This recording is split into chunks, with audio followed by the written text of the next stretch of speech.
Welcome back, everyone. Michael here with Offshore Citizen. Today I'm going to talk to you a little bit about a country where we have discussed previously that they have a really good low tax opportunity and some changes they are bringing in, and that is Romania.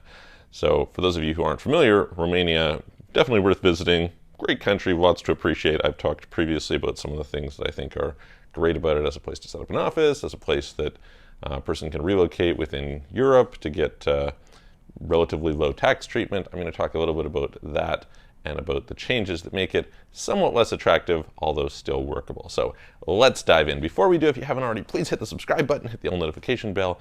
If you would like to get any more information about the topics that we deal with here, first of all, go and check out some of our other videos, but you can also reach out to us. We can help you with international strategy, so figuring out what is the best place to set yourself up, whether it's on a business level or a personal level.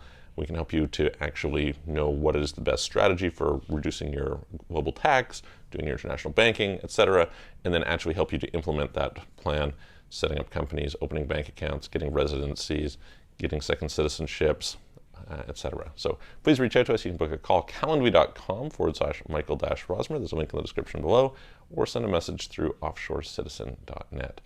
Okay, so Romania has this micro business regime which allows you to have 1 to 3% tax. And I've talked about this before. Basically, the way that it worked was you would pay 1 to 3% tax on revenue, notably, not profit. And so for really high margin businesses, or if you can structure your business in such a way that basically creates a high margin business, which often is quite easy to do, if you want help with that, you can reach out to us. We can talk about it. Then you're paying, a really low tax rate. Now you did pay 5% tax on dividends. So for people who live in Romania, this basically means that you could get effectively somewhere around 6 to 8% tax rates. Now there was a cap on this of €1,000,000 a year. However, you had the ability to just create more and more companies, as many as you liked. And so that's pretty good. Now, this is also good for people who wanted to have a little bit of local substance in a country and be in a situation where maybe the dividends are tax-free in the country that they're receiving them or something like that. There's a lot of reasons to make this a base for your company, especially since wages are fairly low, there's a pretty large population of talented people, a lot of tech people there, etc. However, they have recently brought in some changes, and so the changes are as follows. So first of all, they're bringing the cap down from €1,000,000 per year for the company to $500,000.